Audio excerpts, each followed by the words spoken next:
Good morning students. Today we will discuss the topic force of attraction between two long parallel wires. Okay. तर ह्या आपण जो chapter बघतोय magnetic effect of magnetic field due to electric current. Okay. तर त्याच्यामध्ये आपण बरेचसे point आपण डिस्कस केलेले आहेत. Okay. Biot Savart's law, straight conductor असेल, स्ट्रेट वायर असेल तर त्याच्यामधून किती मॅग्नेटिक फील्ड क्रिएट होईल, हे आपण लॉरेन्स फोर्स, हे जे आपण टॉपिक आहेत ते आपण सगळे डिस्कस केलेले आहेत. तर आजचा आपला टॉपिक आहे force of attraction between two long parallel wires. Consider these two wires, wire 1 and wire 2. Red कलरने जे दाखवलेले आहेत त्या दोन वायर्स आहेत बघा, वायर 1 अँड वायर 2. तर ह्या लॉंग पॅरलल वायर्स आहेत. तर ह्या दोघींच्या मध्ये डी एवढं डिस्टन्सने त्या सेपरेट झालेल्या आहेत. दोघींच्या मध्ये किती डिस्टन्स आहे, हे डी डिस्टन्स आहे. ओके. आणि फर्स्ट वायर मधून, ही फर्स्ट वायर आहे आणि ही सेकंड वायर आहे. फर्स्ट वायर मधून जो फ्लो होतोय करंट तो I1 आहे आणि सेकंड वायर मधून जो करंट फ्लो होतोय तो काय आहे, I2 आहे. ओके. तर अशा पद्धतीने आपली तिथे डायग्राम येणार आहे. त्याच्यामध्ये थोडंसं डिस्क्रिप्शन काय येणार आपलं बघा. Consider to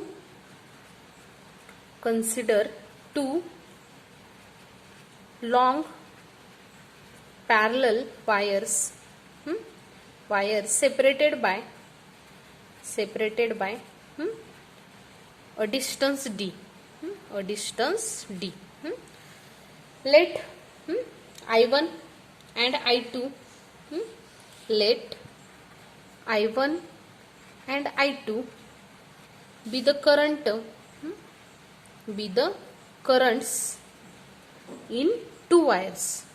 currents in two wires, बरोबर. डायग्राम मध्ये काय दिसते ते फर्स्ट ऑफ ऑल आपल्याला समजलं पाहिजे.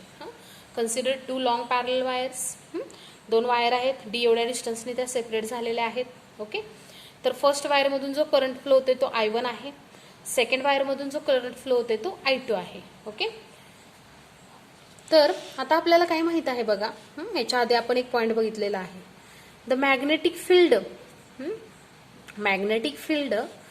at the second wire due to current I1 in the first wire, लक्षात ठेवा. आपण बघितलेलं आहे बघा, दोन जर वायर्स असतील, सपोज ही एक वायर आहे आणि ही एक वायर आहे. ओके. तर ह्यामधून वायरमधून I1 एवढा करंट फ्लो होत असेल तर ती वायर तिच्या भोवती काय निर्माण करते, कंडक्टर तिच्या भोवती मॅग्नेटिक फील्ड निर्माण करतो. ओके. अशा पद्धतीचं मॅग्नेटिक फील्ड. आणि ह्या मॅग्नेटिक फील्डची डायरेक्शन आपण राईट हँड थंब रूलच्या सहाय्याने घेतलेली आहे. ओके. तर हे मॅग्नेटिक फील्ड क्रिएट करतो आणि ह्या मॅग्नेटिक फील्डच्या इन्फ्लुएन्समध्ये दुसरी वायर जर तुम्ही ठेवली आणि तिच्यातून I2 एवढा जर करंट फ्लो होत असेल तर त्या वायरवर I1 कडून काय एक्झर्ट होतं सांगा, फोर्स एक्झर्ट होतं. लक्षात ठेवा.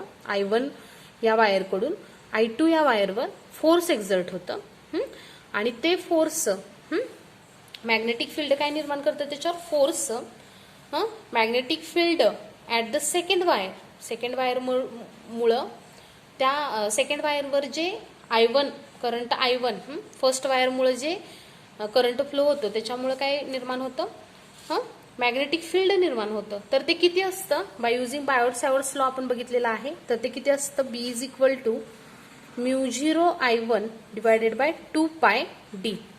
2πd मीन्स त्या दोन वायर ज्या आहेत त्यांच्यामधलं काय असतं ते डिस्टन्स असतं. बरोबर.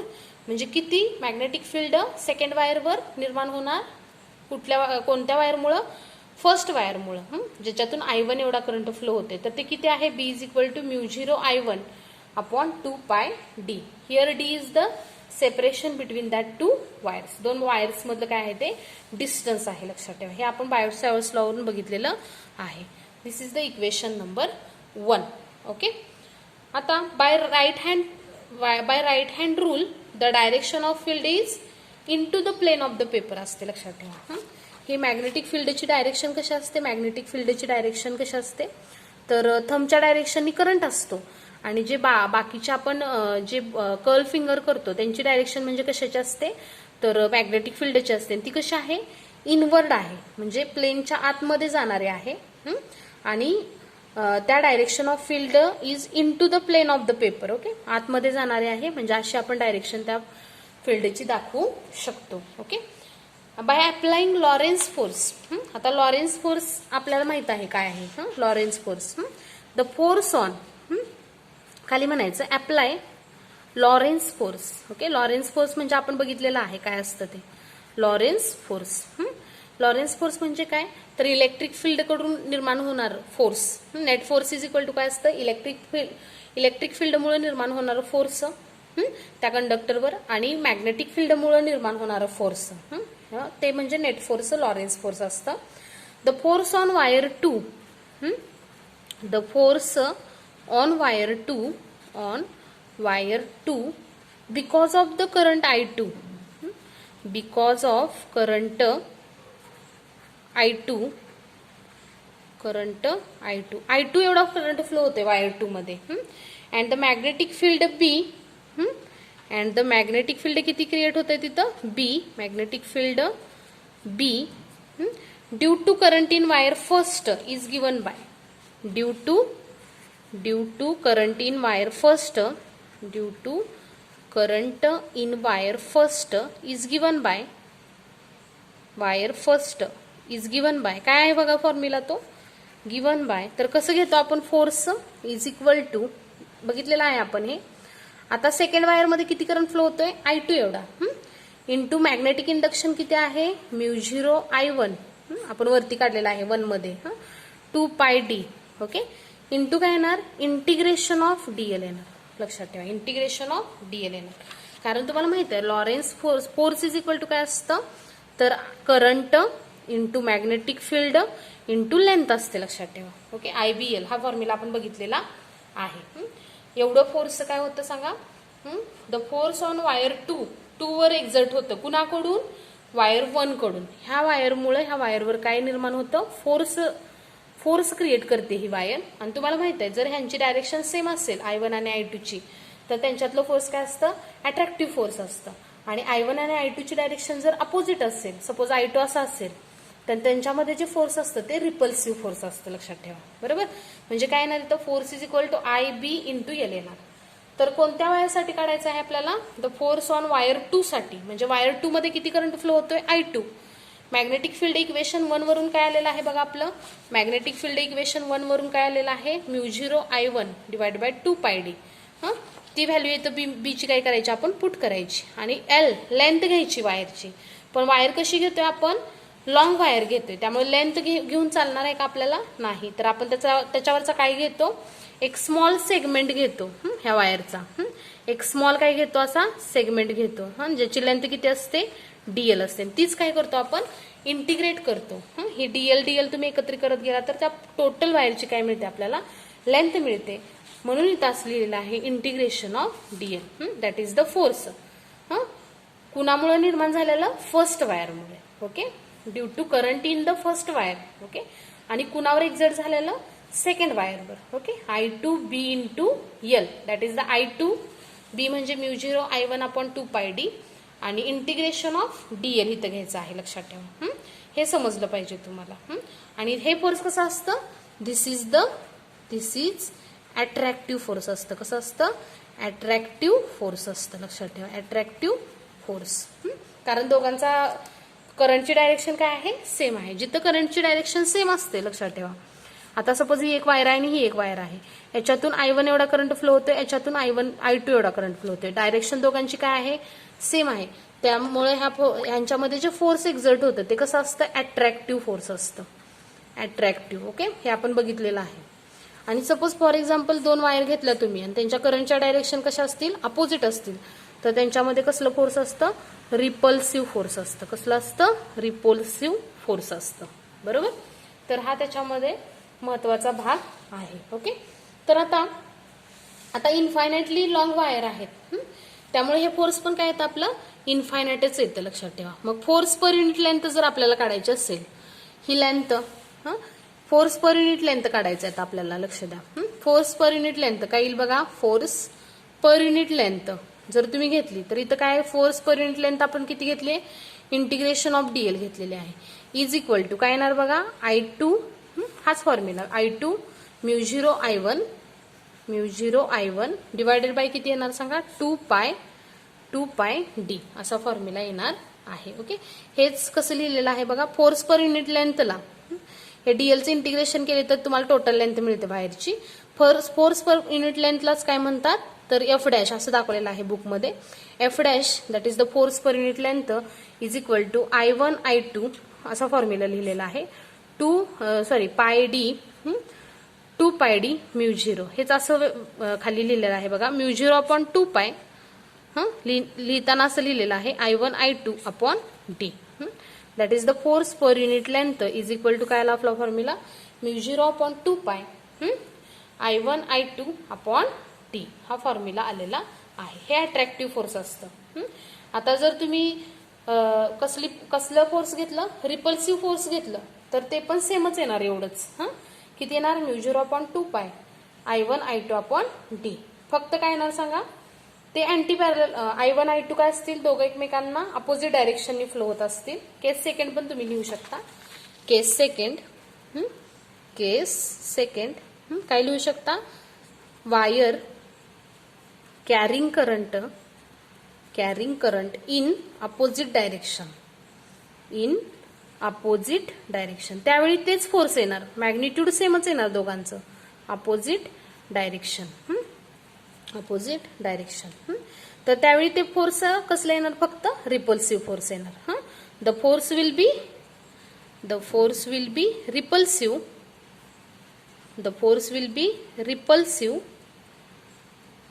अँड मॅग्निट्यूड काय येणार त्याचं, सेमच येणार. अँड मॅग्निट्यूड इज काय मिळणार बघा, मॅग्निट्यूड आपल्याला फोर्स इज इक्वल टू सेमच काय आहे आपलं I2 सेकंड वायर मधून फ्लो होणारा करंट, मॅग्नेटिक इंडक्शन निर्माण झालेलं कुणामुळं, मॅग्नेटिक फील्ड क्रिएट झालेलं फर्स्ट वायरमुळं, म्यू झिरो I1 2 पाय डी इंटू इंटिग्रेशन ऑफ कशाचं करतो आपण, लेंथचं. ओके, दॅट इज द मग फोर्स पर युनिट लेंथ म्हणजे इंटिग्रेशन ऑफ डीएल म्हणजेच काय मिळणार आपल्याला, force per unit length, DL एकत्र केला तर टोटल लेंथ मिळणार. That is the F dash म्हणलेला आहे आपण त्याला, फोर्स पर युनिट लेंथला किती मिळाली मग ते आपल्याला, म्यू झिरो अपॉन 2 पाय सेम मॅग्निट्यूड मिळणार आहे I1 I2 upon D. This is the magnitude of the force. दोन्ही केसमध्ये, केस फर्स्ट आपली काय होती, wire carrying current in same direction, आणि केस सेकंड काय आहे, wire carrying current in opposite direction. फक्त फरक काय आहे दोघांच्या मध्ये, फर्स्ट मध्ये जे तुम्हाला फोर्स मिळतं ते कसलं आहे सांगा, तर ते अट्रॅक्टिव्ह फोर्स आहे. आणि सेकंड केसमध्ये जे फोर्स तुम्हाला मिळतं ते कसलं मिळतं, रिपल्सिव्ह फोर्स मिळतं.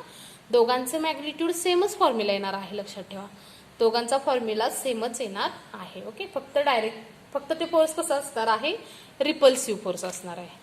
बाकी दोघांच्या फोर्सची डायरेक्शन काय असणार आहे, मॅग्निट्यूड दोघांचं काय असणार आहे, सेम असणार आहे. मग माझ्या मते तुम्हाला समजला असेल आजचा पॉईंट आपण काय बघितलेला आहे तो, तर force of attraction between 2 long parallel wires. Okay, consider 2 long parallel wire घेतलेले आहेत आपण इथं, 1 आणि 2 सेपरेटेड बाय डिस्टन्स डी एवढ्या डिस्टन्सने त्या 2 वायर काय झालेल्या आहेत, सेपरेट झालेल्या आहेत. तर त्यांच्यामध्ये किती amount of force per unit length येते, म्हणजे किती I1 ही वायर म्हणजे I1 फर्स्ट वायर ही सेकंड वायरवर, फर्स्ट वायर मधून I1 एवढा करंट फ्लो होतोय, तर ही फर्स्ट वायर काय निर्माण करते, तिच्या भोवती मॅग्नेटिक फील्ड क्रिएट करते. ते कशा डायरेक्शन कसं असतं ते मॅग्नेटिक फील्ड, तर ही अशी त्याच्या भोवती काय निर्माण करते, मॅग्नेटिक फील्ड क्रिएट करते. आणि तिच्या मॅग्नेटिक फील्डमध्ये जर तुम्ही सेकंड वायर जर आणली त्या मॅग्नेटिक फील्डमध्ये जिच्यातून I2 एवढा करंट फ्लो होतोय, तर त्या वायरवर फर्स्ट वायरकडून काय एक्झर्ट होणार, फोर्स एक्झर्ट होणार. मग त्या दोघांची डायरेक्शन जर, त्या 2 करंटची डायरेक्शन जर सेम असेल, याच्यातून फ्लो होणारा करंट I1 आणि I2 यांची डायरेक्शन, सेकंड वायरमधून फ्लो होणारा करंट I2 यांची जर डायरेक्शन सेम असेल, तर त्या दोन वायर एकमेकींकडे काय होणार, अट्रॅक्ट होणार. ओके, ही झाली केस फर्स्ट. मग इथे तुम्ही म्हणू शकता इथं खाली case first, when two wires carrying current in same direction. मग ते कोणते कोणते आहेत, I1 I2 आहेत. Be the currents in two wires. Okay, I1 I2 be the currents in two wires. आता मॅग्नेटिक फील्ड सेकंड वायरवर निर्माण होणार, सेकंड वायरच्या भोवती निर्माण होणार कुणामुळं, तर फर्स्ट वायरमुळं, जिच्यातून I1 एवढा करंट काय होतोय, फ्लो होतोय. तर ते किती असतं, तर B is equal to μ0 I1 upon 2πd. आपण हा फॉर्म्युला बघितलेला आहे. μ0 I अपॉन 2π r म्हणजे डिस्टन्स होतं. इथं D म्हणजे काय आहे, त्या दोन वायर मधलं काय आहे, डिस्टन्स घेतलेलं आहे आपण. ओके, तर हा फॉर्म्युला आहे. तर याच्यावरून आपण पुढं लॉरेन्स फोर्स ही कन्सेप्ट आहे तिथं आपण अप्लाय केलेली आहे. लॉरेन्स फोर्सचा फॉर्म्युला लक्षात ठेवा. फोर्स इज इक्वल टू काय असतो, तर force is equal to B magnetic induction, त्यानंतर आय मॅग्नेटिक फील्ड, त्यानंतर आय म्हणजे करंट, आणि एल म्हणजे काय असते, त्या वायरची किंवा त्या कंडक्टरची काय असते, लेंथ असते. लक्षात ठेवा, हे लॉरेन्स फोर्स आहे.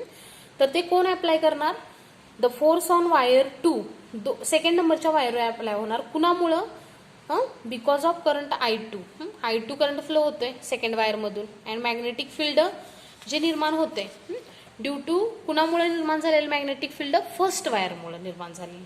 तर ते किती असतं फोर्स, तर सेकंड वायर मधून फ्लो होणारा करंट I2 आणि फर्स्ट वायर मध्ये निर्माण झालेले हे काय आहे, मॅग्नेटिक फील्ड B.